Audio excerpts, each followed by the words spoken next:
my show. This show is unscripted, man. I mean, I'm glad I wasn't live a second ago because everybody on the internet would have been laughing at me. But it's all good. I could take a good laugh from a good dude that I know, been knowing him for a long time. You know what I'm saying? Me and him actually were co-workers at one time. And we had, oh man, we had the time of our life, man. You can't say that was a really good time in our life. Hey, dog, we kicked it really hard. No homo. Like I say, this gray hair time, so we ain't gonna do the no homo. I'm gonna say it one time. If y'all don't understand, look, no homo. I'm gonna say it one time, a pause or whatever they say. If I'm talking to a dude that got gray hair, we don't have to say that because we know what we talking about. Our lingo a little different. But like I said, I mean, this man been co-workers. Y'all don't understand. Dude is just a naturally icebreaker. I call him. If icebreaker was in the dictionary, it'd be a picture of my guy sitting right here, y'all. Very, very funny dude. No comedian, but just that's what you need in your life sometimes. Sometimes you need to smile. And, oh, man, every time we get together, man, we always have a huge laugh. Whether we laughing at each other or laughing at somebody else. This is my guy. Everybody, I want to introduce y'all to my friend, my homie, Captain Clay Farmer, y'all. Let's give him up, y'all. Let's give him up, y'all. Yeah. Appreciate that, David. Yeah. Thank you, man. Don't start. Don't start, man. I ain't even got to the first question yet, man. Don't start, bro. Please. I just want to tell everybody how much I love you. I'm not in love with you, but I love you. That's a difference. You see what I'm saying? Right. Like I said not in love. I said that's a difference. This is totally unscripted. I actually didn't even get a chance to talk to this man before he showed up. Like I say, we got history together, so I knew some points I wanted to touch on. But he does have some things that we're going to get to at the latter part of this that's going to be out here for the youth. Programs, anything. This is one man I can actually say I knew was going to be in law enforcement, and I'm going to bring up a situation real quick before we go into this that he probably remember once I start talking about it. We used to leave Northwest Plaza from work. And we would come down 70. Now I didn't know this at first. So the first night he did it, what you had a Mitsubishi? I know. See, I'm telling you. See, look, I'm telling you. I know people I'm talking to, y'all. These not scripted people. Hey, Stack, I can't, boy. Okay, drink champs. People I just he called drink champs over there. They got drink champs. Hey, look, it's a podcast within a podcast. No, right? But see, look. It's all organic. Yeah. Look, we all brothers sitting in here. Look at it. Yeah. Look, we chilling. Got the drink champs. People don't know each other, but the vibe, like I said earlier, I was saying, us as black men, we are trained to know if we like you or not. Or we trained to know if we want to be in a setting with you. You know what I mean? Because if not, my people would be like, hey, man, I'll be back. It looked like the after party at the BET Awards in here right now. I'm excited. All right, but look. Go back to it. My man Clay had the Mitsubishi. But y'all look, the way his high beams was set up was weird. Because when he flick his high beams, it would go, you flick your high beams at somebody and both of them are flash. But for some reason, I don't know if it was electrical or whatever. But when he flicked his high beams, they went like this. So I'm mobbing down the highway. This motherfucker come behind me with the high beams. So I pull over. As I pull it over, dude pulls to the window and just busts out laughing and burn out. I said, he gonna be the police. Because you joke. You know what I mean? No, you understand. You're what they say, 2 years old, 3 years old, you already know your personality. You know what I'm saying? You already know. So leading into that, Clay, what brought you, from the retail era where we were in? Well, let's go back. I gotta ask the typical St. Louis question. They always gotta get this out the way. I know where high school you went to, but tell the people what high school you went to. The Normandy Senior High School. What are we talking about? Normandy, okay. What are we talking about I here? had to ask the St. Louis question. I asked everybody. Home of the Vikings. That's a thing to us. Facts. That's a thing to us. Yeah, okay. To the casket drop. After Normandy High School, was there any further education, or did you go right to the police? Yeah, so I was a hooper, man. I was an athlete there. So, I had a chance to go to Louisville University. Okay. Yeah, to play basketball. I was that guy. I mean, listen, anybody want to play right now? Nah. Okay, cause I'm just saying if Get y'all some bucket in, get a quick bucket game. Bucket That's 21. we can play horse or whatever y'all want to play. I think horse would be better. I think horse would be better. Yeah, I agree. But yeah, man. And then after that, I got into retail, and so actually, while I was working at Northwest Plaza, a partner of mine, we became friends. He was working secondary across the street. I believe it was Jay Riggins or something like that at the time at the Plaza. And we just started chopping it up, man. And you know, he's like, "What did you go to school for?" And I'm like, "Criminal justice." So you know, as he's working, one day he was like, "Man, come do a ride along with you, bro." And I was like, come to work with you? She's like, "Yeah." I was like, "All right." So I went to work with him, man. And I'm like, "Dog, I can do this right here." Like, but I looked at it different because you know, like I said, I went to Normandy, so I saw a lot, right? And so I was like, I felt like I could really make a difference. So I could change what was going on, and I could help folks that needed to be helped, that was overlooked. You know what I mean? And being treated wrong, and being pulled over wrong, being free case and all that type of stuff. You know what I'm saying? That wasn't cool. So, and I'm like, damn, I went for criminal justice. I'm kind of wasting my talents, or like, you know what I'm saying? So, yeah. After that, I just got in the academy, and actually when I graduated, St. Peter's wanted me to come work with them. Okay. And so I turned it down. Very, very lucrative to go work at Northwoods, bro, making $10 an hour part time, because I felt like I could make a bigger impact on my community than working there. And so, yeah, I don't make that now, but yeah, just state that. But no, I just felt like, you know, God moved me in that direction to be amongst my people, man, and to be that change agent. So. Okay. And then, like I said, I know, you know, like I said, I really know dude. You know what I mean? He always wanted to make a difference. You know what I mean? I knew once I saw you become an officer, it was like that was his calling, because he was for us. A lot of people understand, man. This dude, he, you know what I mean? It's very few. You know, I don't know the number. I'm not. That's not what I do. I don't know the number that people, because the number can be fluffed. Between bad cops, good cops, except you know their perception of that. You know what I'm saying? For sure. But I knew he was gonna be on the positive side, because you seen he come in cracking on people. Now that's how he is in the community. You know what I mean? He not coming at you with the bulldozer. You know, he gonna throw it out there first just to see what type of reception. Then if he gotta do that, he gotta do that. And I read in the story that when you first came in the academy, you had it out with somebody and it changed your whole person. Listen, man. Somebody did him dirty when he first was a police. Static Steve. Tell that story, dog. Somebody, who told you that, bro? Please, don't worry about it. I do my research, man. I do my research. Man, when you was a rookie. Man. Talk to me. Come on, man. You can get one for okay, we family here. I can go ahead.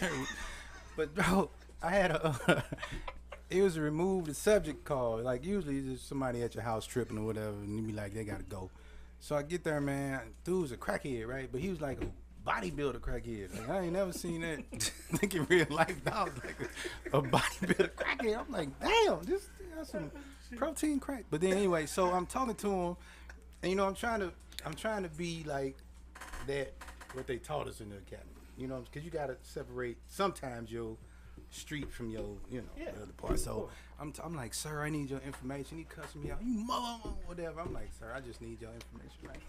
So, and this taught me distance too. So I'm in his face, man, and I got my little pad out, man, and my pen. I'm looking at him. I said, can you just tell me your name, man? When I tell you, this dude hit me so hard in my jaw, bro. I said, sheesh. Oh no, I'm making good. sure he was good with the dog. Oh, you good? Go on. No, I'm making sure he was straight with the dog. Okay. Oh, I thought he knew, dude. No. You know that dude that hit me? So no, don't try to get off the jab. Right, no, man, that dude dude hit you harder. They called him Static Steve, man. That dude hit me so damn hard in my jaw, man. I said, fix it, Jesus. You ever been hit to where you had to pause and just realize it was real, like it wasn't like a dream, you didn't think it happened. I said, and so you know they teach you all this strong arm techniques, takedown. I was like, nah, dog, we finna it's time to get it, bro. We in the middle of Stratford, bro, going in. Straight up. Oh, we got it. The next day, cause I was only like maybe 150 then. I went straight to tell him, hey, we went straight to Vic Tanny, bro. Like, wow, got me a membership. Got me a membership, dog. Damn, like, oh, he knocked the weights in, bro. He knocked the weights into my life. Shit, he hit him so hard. He said, "I got the workout." He knocked the workout into me, bro. Damn. Oh wow. Oh yeah, hold up, y'all. Let me. It was Bally's. It was Vic Tanny and Bally's. You know what it is. That's Right, what I said. I said I'm about to tell my Right. age. Hey, listen, Shit. hey, Clay, I don't mean to stop y'all. This show been going so crazy. We actually got a sponsor for today's show, y'all. It's FCon Construction, my man Floyd. Hey, Floyd, check it out. We working out technical difficulties with the screen and your image and stuff like that, but I got you. I take care of that on on the back end. We good on that. I got a shirt in here, F-Kind Concrete Construction, man. He do the patios. He gave me a list of things, but I'm really upset about the graphics, so I'm gonna go into that in a minute. I only got Clay for so long, so I want to make sure, you know what I'm saying, we can touch on the points we need to. Oh, yeah, outside. Okay. I'm outside. This man told me when I was gonna introduce him, just to say he's that guy. Yeah, I'm him. I said we gotta give him a little more information that he's that guy. You know what I'm saying? I am him. He's that guy. Okay, check this out. I used to have a studio at my house. Yeah. See, he did. Yeah, like I said, people that come up here, y'all, we talk. You know what I'm saying? Everything I say is for real. He can attest to it. You know what I'm saying? I used to have a studio at my crib. After work, we had a partner named Romy, and I was trying to be Puff Daddy back then. I had the beats in the studio, but I didn't want to rap. I wanted some artists. So we just sitting around there, and me and Romy used to smoke. Clay never smoked. Clay didn't drink. Like I said, I knew he was gonna be the police. You know what I'm saying? So the truth. Is that the truth? Back then, we smoking and drinking tall boys, and we cut the music on and get to recording. You know what I'm saying? Get the jam, record some songs, and then at the very end of the song, he'll run there and grab the mic and on everything. And do like a church, like do a quick little church song or something, part of a church song real quick at the end of the song. So I start leaving it on the song because it was kind of tight, the music wind down, and then I got one. He was like, "Work it out, how you gonna pay the rent? All my money spent, Hey, but it became a thing, you know what I'm saying? I knew Clay was into the music too, you know what I'm saying? So. And then that's how we became, like I said, we was co-workers, man. We got along real good. Like I said, in the studio, we ended up hanging out a lot. And then we lost touch. Last time then I found him again. He was, doing your law enforcement thing. So, far as when you graduated school, what was the first department you went to? Northwoods. Northwoods? I did a year in Northwoods, and then I went to what is now the North County Co-op. Okay, North County Co-op. Y'all know who it is. Yeah. And then those who know. So what? And then from there, St. Louis County. St. Louis County. Yeah. Okay. So what department because there were several departments that transitioned into the North County Co-op. Yeah. Which specific department was it? Yeah. So actually, we started that. So once my man, I don't know if y'all know him, but Nathan Griffin, he's the mayor of Wellston. And he used to go to Wellston, so we've been partners forever because we played Wellston all the time. Of course, normally in Wellston. So when he came in, he felt like his department was really corrupt, and he was like, "Man, we need some fresh folks in here, man. Get these people off the chain." So we got with our chief, came up with a way that we can bring all the cities under one umbrella, kind of like St. Louis County. So we had Beverly Hills, Pine Line, It's like Velda, Dalewood, Velda Village, who we had? Wellston, of course. We have like 9 Hanley Hills. We had like nine cities under that. Bonita Terrace, Bonita Park, Bonita Terrace. Yeah. Okay, so that was covering a lot. Yeah. But St. Louis is little big. You know what I'm saying? It's Yeah. Did y'all get Charlotte? I'm not finna We had even Charlotte. continue with that Charlotte, because I know him. I'm not going to, those two Charlotte. words don't match in the conversation. I'm not going to do that. Hey, can you give a time when you had to make a split decisions? Example of it. Split decision. Yeah. No, I mean, it's been a few. But one you can talk about is now, split-second decision. I think Fresh in your mind. What's I think we was in.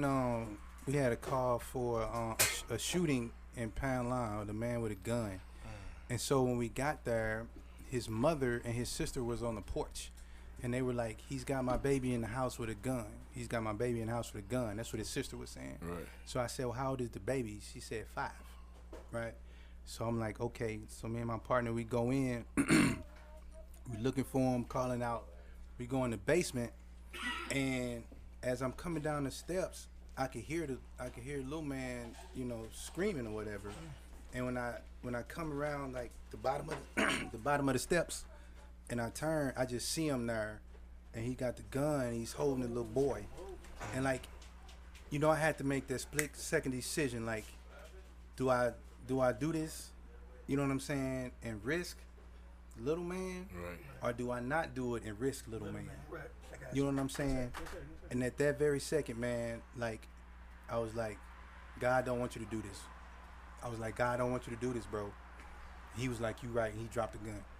Damn. He dropped the gun just like that. Man. Amen. Just like that, bro. And I'm talking about, man, my heart was beating, bro. Like, because I would have done it. Like, if I had to, I would have had no problem doing that because of little man. You're right. And I was just so glad that he did that, man, and made the right decision. You know So what your I'm saying? de-escalation training really right kind there. I was of. gonna say, so to bounce off your question though, it's just like, so y'all have not the link, but like how much training for as mentally do officers have to do as well as physically? Well, we have the escalation training, man, but a lot of it just comes from experience, bro. Right. Like, I mean, you and- can't and be then- trained to deal with that. Yeah, I think that you know, just how we were raised, our environments, all that stuff, man, it just plays a huge role. I do think that officers need to go through psychological training more. I mean, not training, but help. Right. Because I think that'll reduce the uses of force. Because us as men, I mean, we all guys in here, man, we got that masculine, we got that testosterone going. Like, you know, I think everybody in here over 21, but you know, if you got a little guy 15 or 16 saying, man, I'll beat your what, you like, little dog, listen. You know what I'm saying? Like, I'm a grown man, bro. Like, if I hit you, it's not gonna feel like your partners. Like this, but just that man, and you like, who you talking to, little dog? Like you, but we can't. You know what I'm saying? Right. And so I think that if we get a chance to see the doctor or just somebody to talk to, because you know, we go through things, man. We have wives and girlfriends and significant others or whatever, and we may have an argument with them before we get to work. You know what I'm saying? Or your kids tripping and you get to work, and now I gotta answer a domestic call when I just got done arguing with my girlfriend in the car. Yeah. Like, you know what I'm saying? I could pull up at your house and be on the phone arguing, and then I'll be like, hold on, I gotta call you back, and then go in here and deal with you. Then I got to get back in the car. You know how women are. I got 84 missed calls. Right. When I know you. I said, damn, when I'm just on the call, I don't know what you do, the fuck and all that. You know what I'm saying? So I mean, sometimes, just like that. I mean, that's just like real, that. bro. Sometimes we may be lacking financially. You know what I'm saying? We got a lot of stuff going on, man, and then we're expected to get to work and solve everybody else's problems and be okay. Yeah. Now I'm not making any excuses for any officer, man. I will never do that. I wish it was a way I could just go around and be like, you fired, you cool, you fired. You know what I'm saying? I can't, but at the same time, people don't understand how much we deal with. Like, they may see it on the news or a snippet on a clip, but like, nobody knew I went into that house in Pine Line and did that. Yep. You know what I'm saying? Nobody know I've been shot and been in a few shootings. Nobody know I got stabbed in the shoulder. Like, you know what I'm saying? They don't know stuff like that. You know what I mean? But there needs to be an outlet for us. They need to make it mandatory. And in that way, that stigma won't be, oh, Dave's going to see the doctor. Yep, but you going next Tuesday. Right. Right. They need to learn how to train the officers to separate their lives from, you know what I'm saying, from their job. That could be a challenge. You know what I'm saying? Yeah, that could be a challenge. Hold on, Big Dog. I got him on the time. I got you. I got you. We can chop them. Right. Now my thing is, as far as I always wanted to go to take the driving course so I can get away from y'all. I want to see what y'all know, so I know what y'all gonna Bending do. corners. Do they teach y'all evasive driving? They do. Like in the movies when you going backwards and whip it around and all that. Yeah, that's real. Oh, that's real. Okay. So they actually try to, to give y'all. You already trained for that, man. All right, we have to do. We trained for that. Everything we do and have, we're trained on, except for getting shot. So they can't really simulate getting shot. Like, we don't want to. Right. Is the taser? We get taser. We get maze. I saw you strapped down in the panic chair. Yeah, man. We do it all, bro. Like, so we can say, we can say that we've experienced that. Do y'all role play? We do. Scenario based, a lot of scenario based training. That's cool. You know what I mean? Well, I mean, that's how you train. train. You know what I mean? This man came from, you know what I'm saying? Came from Foot Locker. He did go to high school, went to college. You know what I'm saying? All this, and went to law school. And look at him now. But definitely my background, man, and how I was raised and what I grew up with, it taught me compassion, patience. You know what I'm saying? So, like, I could pull a mother over with her 2 kids and her plate's wrong and no insurance, and I can give her 5 tickets, but why? You know what I'm saying? What am I doing? Like, you know what I'm Can't saying? get I'm the just, plates. every ticket I write her is just another warrant. You know what I mean? But at the same time, I may tell her, look, the next guy may not be me. You know what I'm saying? So if guys do write her tickets, they're really not doing anything that's unlawful. But I have that empathy and compassion because I understand it. Is it an option for you to take somebody to jail? Is that is that in the gray area? No, yes, it is. We have big thing. One of the big things we have, you know, I teach gangs at the police academy. I teach gangs and street violence. The biggest thing we have is discretion, right? We don't have to take you, right? I mean, now if you're a killer, we kind of got to take you. Don't sit over here and think you just gonna be, you know what I'm saying? Hey, bro, come on, you got bodies in the basement and you just don't go home. Like, no. But we have a lot of discretion on writing you a ticket, on, you know what I'm saying, on taking you to jail. We have discretion. So I tell people, listen, just be 100 with me. Like, if you got a warrant, tell me what it's for. Because if they run it over the air and then they say you do, I got to take you to jail now. Right? But if you have options, I don't have to write you this. We do have it. Right. And do a lot of times, okay, is it another thing about the ticket quota? You know, not an exact number, but do your other. So that is. I don't know the rankings. Right. So I know a lot of people say that they be like, oh, we be seeing the boys out a lot at the end of the month. They got this quota. No, quotas are illegal. They can't tell us how many tickets to write. Okay. They can't be like, oh yeah, you got to write 10 tickets a day, or you got to write 100 tickets this month.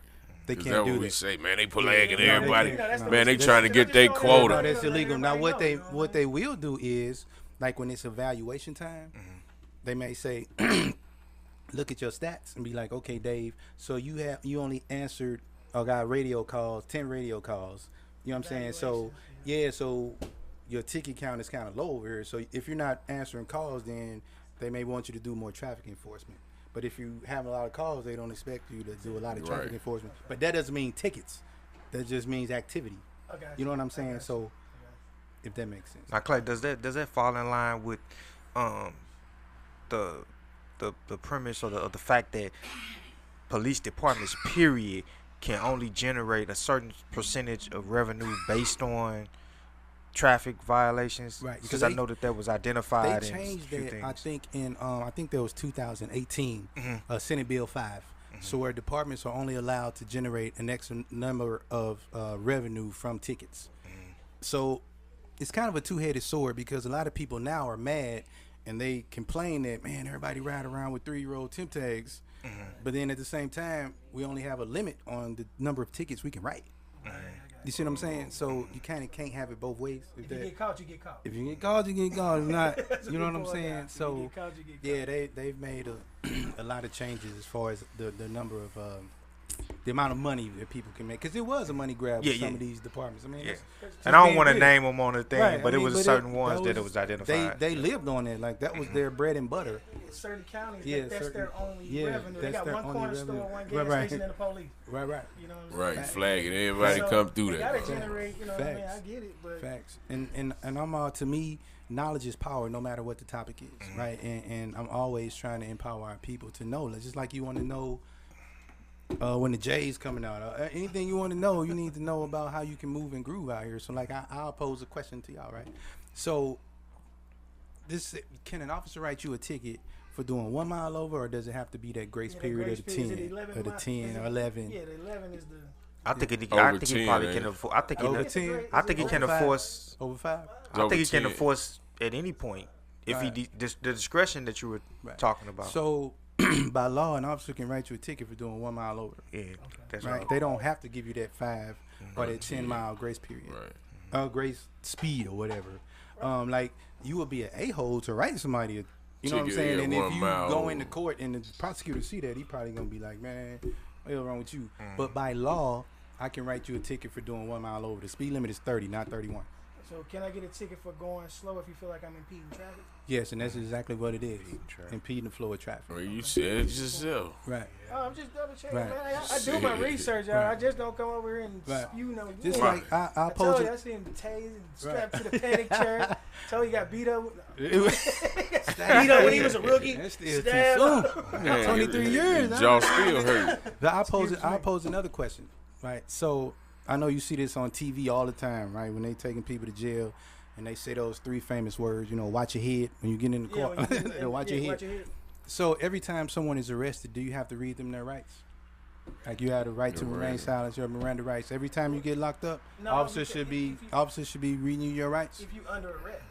Right. If you're under arrest, I'm taking you to jail. Arrest? I'm taking you to jail. Okay. There's officers they have required to every time to read you your rights. If it's something that could potentially, if it's a crime that could, if it's a crime that your statements could potentially incriminate you, I think that the officer, it's your constitutional right for them to read you your Mirandize you. Right. If So the only time they don't have to read you your rights every time you're arrested.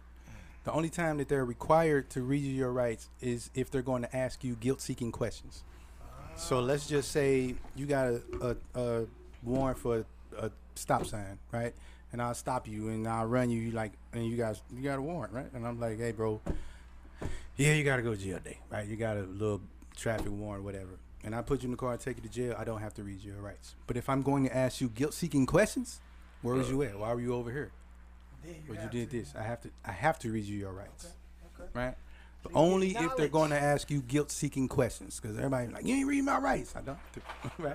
Right. Because that's like an interrogation almost at that point. At that point. So let me ask you this. I'll go a little further. If this okay with you, then. Let's just say, in that same vein, piggybacking off that, I take him to jail for that stop sign, right? On the way to the station, he be like, oh, God, bro, I just can't take it no more, bro. I killed 3 dudes, you know what I'm saying, over on Warren like 2 days ago, right? Yeah. So if he says The that suspect to me, saying it. if he says that to me on the way to jail, right, for this stop sign warrant, right, do I have to read him his rights then? Yeah. No, because you didn't ask him if he just said it. That's self-admission. What y'all think? You got to read him his rights right there? I would say it's self-admission, but you know, No, he already going to jail for the stop sign. that's a So on confession. our way to jail, he just said he killed 3 people. You got to read him his rights. So at that time, you're right. At that time, I don't have to read him his rights. At that time, because you just said it, it's called spontaneous utterance. Really like a confession. So if I didn't ask you anything, you see the difference? Yeah, the Right, spontaneous right. utterance. Now, if you start questioning I didn't him, ask you, did you kill 3 people? Even I didn't stop you and say, well, why did you kill those 3 people? I'm just let you ride. Right? Now, at some point, if I'm smart, I'm gonna stop you and be like, listen, can you say this again with your with that little paper right there? Like, you know what I'm saying? What you say now? Like, what you know what I'm saying? You was booed. Like, but at that time, if you want to just roll off all the crimes you did, I'm not gonna stop you because it was unprovoked. So let me ask you. Same difference. It's the same difference. It's still up under that spontaneous utterance. Now, when we get to the station, I'll stop you and have you fill it out. Whether you want to continue to say it or not. So Clay, with spontaneous utterance, so they walk up to the car, almost a similar scenario, parallel in that scenario. So the officer walks up to the vehicle, and they karate just jumping. Cause y'all look for that. The karate just jumping. Not the karate. Yeah, it's jumping. You know? Smart No, it's jumping. and then the spontaneous utterance. And then the spontaneous utterance is, I don't got no dope in the car. Why you stopping me? Does that fall under the same? That's really not spontaneous utterance. Okay. Spontaneous utterance would be, he pleaded I got his all case. dope in this car, man. I can tell you where Right, I got right. it from. Like, Okay, dude on okay. belt. Like, I got it. Like, He pleading his case. I ain't got no dope in here. damn, okay, for real, Okay. you boo. Where else he was in? You know what I'm saying? Like, Okay. Shit. but no, I mean, he got all confessions just being like that straight up oh, dog. nah, For listen. real. Just being me, bro. I like, but I don't lie to people, man. That's one thing I don't do. I just tell you what it is, bro. Like, you know what I'm saying? Like, or I can tell you how to help yourself. Like, that's on you. Like, but it's been a lot of people call me in, and I'll be in there 10 minutes with dude, and they be like, all right. Now I saw some times where y'all assist in the city. I seen sometimes you kind of trickle over to the city sometimes. Do y'all help the city any? I seen you on the crime. I seen on a picture on the crime scene. So, I seen some city blocks. I ain't We didn't do that part at the beginning, but like, so I've been doing this for 23 years. It's been a long time, bro. Okay. Like, Okay. 23. Jordan is my real father. Oh God, Jordan is his real father. This is my real dad. Just so y'all I thought he was He a been workout saying guy. this. listen, bro, because it's the truth. Okay, don't do I got a that. gift for him, y'all. It's gonna mean something. It's gonna It's gonna mean come something. crazy, y'all. I It's gonna be appreciate crazy. it. It's gonna be crazy. But yeah, so I was the head of security and community engagement for the county prosecutor Wesley Bell. I don't know if you all have Come on the heard show of him, with but Bill. I can get him on here for you.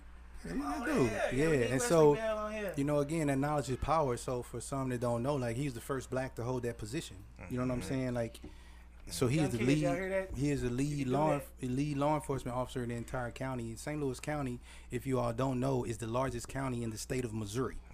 Like bigger than any county in Kansas City, all of that. So he's with over 1 million people in population. So probably 20,000 cases come through that office a year. 20,000 plus. So yeah, we're always on crime scenes, man. We're working with feds and like the city and all of that. So it's really you really learn a lot. You know what I'm saying? And I think that he's changed a lot as far as the criminal justice system goes, which again, people don't see the day-to-day stuff. They just see the big cases where, you know, did you know that since the inception of St. Louis County as a county, that's been over 80 years or something, there has only been 3 police officers charged with misconduct. 3 in the history of St. Louis County. That's it. Guess who charged all 3 of them? Wesley. Oh wow. Because he like, bro, if you wrong, you wrong. Right. And if That's you how right, it's supposed to right. be, And if yo. you right, I'm gonna stand on TV and say, no, you didn't do this one, right? And that's what people want, man. They want you to be fair and consistent across the board, right? Right. And so we've had people turn themselves in. It's crazy, like, and say, I just know that he'll give me a first shake, so I came up here and turned myself in. I swear to God, I ain't never seen no stuff like that in my life. Hey, dog, do the feds be like in the movies and come in there and tell y'all get the fuck out? No, but no, like That's how I they be mean, in the movies, no. like the feds always walk up and be like, "Get the fuck out of here!" Yeah. y'all." Right. We're taking over this. This now. is us. Yeah, that's Fuck out of here. Nah, Or is Static it depending Steve, on bro. if it's a federal crime or not? Well, we'll work with them, yeah, and see which way would be better. You know what I'm saying? Which one to get you more time? If it's feds, hey, they'll be like, here, go ahead and take it. But yeah, he's made a lot of difference. I mean, day one, he did away with the prosecuting for weed, right? Over a certain amount, yeah. Okay. Because at first it was like 35 grams. He's like, that's stupid. Like, this stupid. So no, like we done. I'm not prosecuting this. It's got to be over 100 grams and there has to be a weapon involved. All right, now So I'm gonna hit on some more points real quick yeah, while we my run. bad. Oh, wait, that's the question. You say it's got to be over 100 grams, so it's less than 100 grams, and you got a pistol. Now, a pistol involved, you have no wiggle Totally room. different. It's totally No wiggle room. And that's why I said it has to be I'm saying if it's a legal a weapon. pistol. illegal. It doesn't You can't. matter. Yeah, you can't have a can't firearm really- and be in possession of an active marijuana card Right. either. You can't do it. It's one or the other. It's one or the No, other. you can't. Right. Just like even So with damn, you Ryan, you got to get rid of the pistol out of the weed. Huh? it's, But you wanna go just to just jail. like right, just like it's just like with the Damn. new marijuana law with it being legalized, but it's still illegal to ride around and smoke it. You see what I'm saying? Because I'm you're saying still if it's legal, you should be able to. The No, pistol that ain't legal. encourage No, you. no, That I'm can saying encourage you driving. to But if you don't, I'm saying if you're not If smoking, you- right, but if you're driving With the and you're firearm. under the influence, he talking they about can the still. firearm. Oh, even without the You firearm. can't have I'm just saying with. I'm just saying if you He's saying like if he had some weed and he had his gun, he right. was going to from point A to point B, he get jammed up in the middle. Yeah. Does that make the weed illegal because of the legal firearm, or would they look at it? It depends. Is that another thing on officer discretion? It could be both. Right, because they shouldn't have legalized it, and then you legalize pistols. I mean, you want to protect yourself, period. Yeah. And you got weed, you know what I'm saying, and it's legal. That shouldn't. But I think the way that the law is written is that you can't have the legal marijuana in conjunction with a firearm at the same time in the same place. That's what it takes. That makes it illegal. All right, if the weed in the trunk and the pistol in the car. It don't matter. It don't what- matter. You got them that, together. It could be in the engine. It don't matter. It don't So matter. real quick, were you in law enforcement when all the Mike Brown stuff? Yes. So, I mean, Yeah, you we said inv- 23 years. I mean, but Yeah, were yeah. you with the department or were Mhm. you? And then I was with Wes when he redid, looked through the case again. Okay, and redid that too. Okay, that's what I'm talking about. So how was it? I mean, with the riots and everything going on. Man, that was crazy, bro. Like, man, cause I'm all about our people. Like, I'm team people. But man, that was probably one of the tryingest times of my life, man. Just to keep it 100 with y'all, cause again, people only saw what they were seeing on TV, but they didn't see us there at night. At night, bro, when they shooting at us, I mean, we could hear bullets going past, and we don't know where they coming from. Like, they throwing frozen 2-liter bottles of pee. You know what I'm saying? And splitting Oz's head and stuff like that. So, again, I'm team people, but I'm like, damn, I'm trying. Like, I'm trying to weigh this shit out. Defend, like, you know what I'm saying? So, I mean, and this is every night, man. Like, man, they was going hard every night, man, spitting and kicking, and they didn't want us to do nothing. They was like, don't touch them. Like, can you imagine that? Like, tell you don't touch him. Yeah, people smacking and spitting. And it kind of grew into his own monster. Like, you just gotta stand there. Grew into his own monster. Man, take it, bro. So you teach, like I said, I'm some key points. No, I'm good. So you teach do you teach a gun?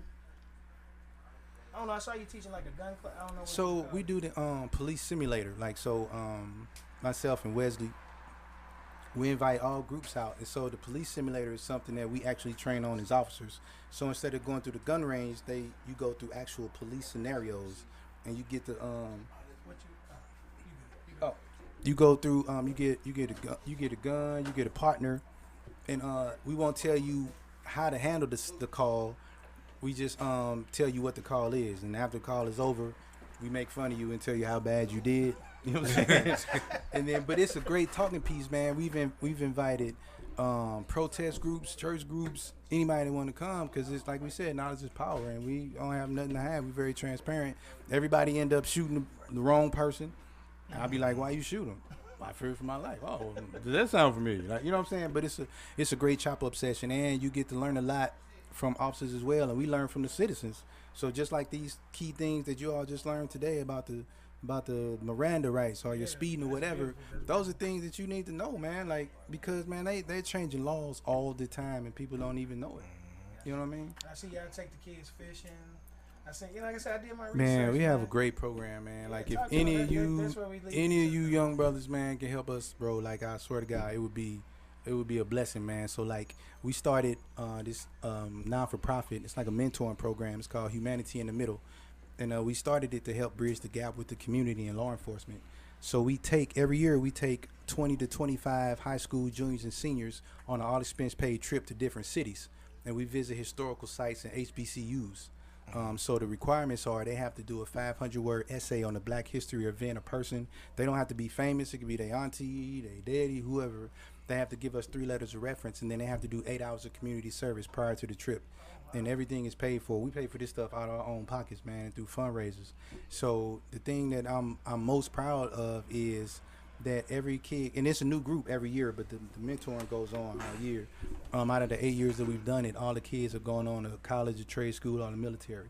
And so all these kids are not A students. Like, you know what I'm saying? Some of these cats on the fence. Some of these cats already jumped the fence. But once we've taken them on these trips, and the chaperones are like officers and West and other people from the community, like CEOs, and they get to see us outside of our uniform, man. And we hang out all night and kick it, play cards. We outside. And so now when they see us, it ain't Captain Form. It's like, what's up, Clay? Like, you know what I'm saying? It's like, what's up, Wes? You know what I'm saying? Got the French. So yeah, we've been to the police dog. You got the police dog. So we've been to DC, Atlanta, Mississippi. We just came back from Nashville and Memphis, Alabama. So yeah, man, like, if y'all want to get involved with something like that, we can most definitely hustle different podcasts. We can always Jay, use something. Get together with him. Hey, and I believe I have a lot of other business owners, man, that would really love to, to help out with the community. My man coming up there, he's doing something for the guys, the young too. You know what I'm saying? I think if we can tie all this together, I think it'd be beautiful. So Dave, real quick, if I could, just real quick. So a segue to what you're talking about, bridging the gap. How difficult, and I know reaching the younger people, how difficult is it to encourage the younger the younger folks, the youth, as well as some of the older people that may have a more seasoned interaction with police, and make that environment less confrontational, so less adversarial. How difficult is that, Man, as a law enforcement officer? It's extremely difficult, man. But the thing is, like, you have to be invested, like, and you have to find like-minded officers that are doing it for the right reasons, not for no TV, not for no cameras. You know what I'm saying? That truly care about these young folks, man, in their community, and willing to give back when all of that stuff is not highlighted. You know what I mean? So it's very difficult, man, and it can get frustrating. You know, when I'm dealing with young kids, like I used to watch the bus stops, right? And then so it was these twins, Mark and Malcolm. They were like 9 years old, and so literally their house was like maybe five houses from the bus stop. But they always used to like to get in the car, and I would turn the lights on and just drive them that little 5 houses, and they'd get out, man. We'd be high fiving like every day. This is our routine. And so one day, their mother just happened to be outside, and when they got out the car, they like, "All right, Captain, we out." I'm like, "All right." Man, their mother was so mad. She was like, "What the fuck I tell you about talking to the motherfucking police?" That's what I mean, was their whole talking. face, man, and their attitudes, like, man, you know what I'm saying? And that hurt me to the soul, even though I understand where that past trauma could come from, right? Because, bro, it's some badass officers out here. It's just what it is, and they make it harder for the ones that are out here doing it for the right reasons. Right. You know what I mean? Okay. But I can't give up that fight, man. And we just keep plugging. Okay. I got another question. Yeah, man, you still got a crush on Chili from TLC? Not really. Listen, so when I get in trouble if I got a crush on Yolanda Adams, listen, man, I'm like, bro, can I get in trouble? I go to hell because I like Yolanda Adams, man. I swear to God. Yeah, she dope. She is dope. Yolanda Adams. Y'all don't know who she is. Yolanda, look, they Google, like, you better Google Yolanda Adams. No, but look. Take me to the king. All right. What is this ongoing rivalry with you and DJ Charlie Chan, bro? Man, Chan, man. First of all, he went to U City.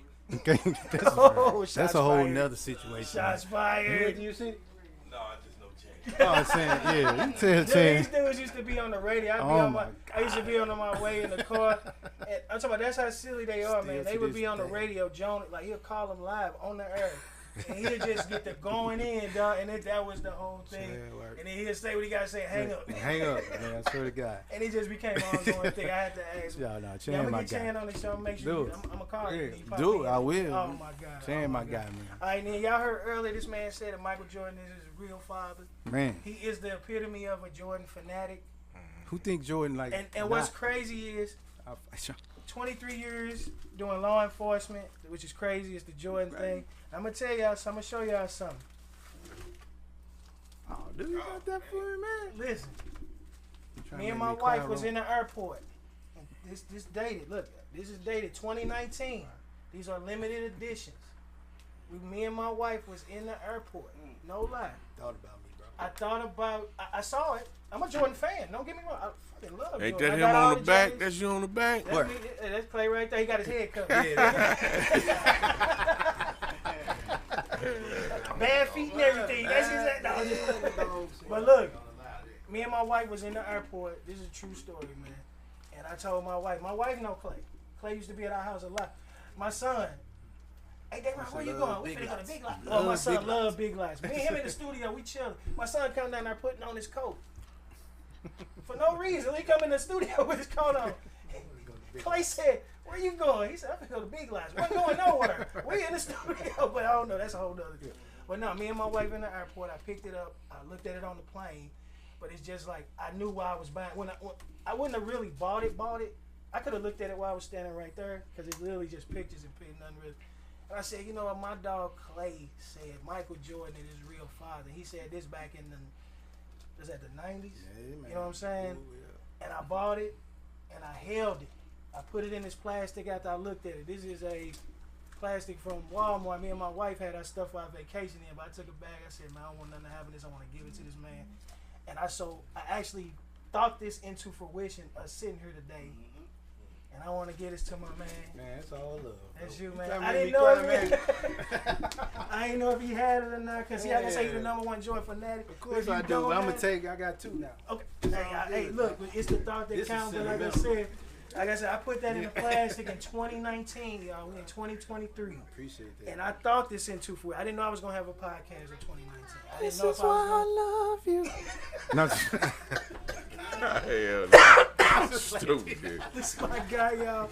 Hey, look, Clay, let them know what you got. You know, any upcoming programs that you need to put out there Hey, so man. we can help push it. First of all, thank y'all for having me today, man. I appreciate all y'all, bro. Like, We appreciate you too, This is fam. dope, We man. I didn't appreciate know I all was the gonna- I information. think you were very informative to Yeah. a lot of people out there as far as Yeah. law enforcement. It's good goes. seeing you after several yeah, years for too. sure, my man. I didn't know Yes, that I sir. was gonna be. This looked like the after party of the BET Awards in here, but this is amazing.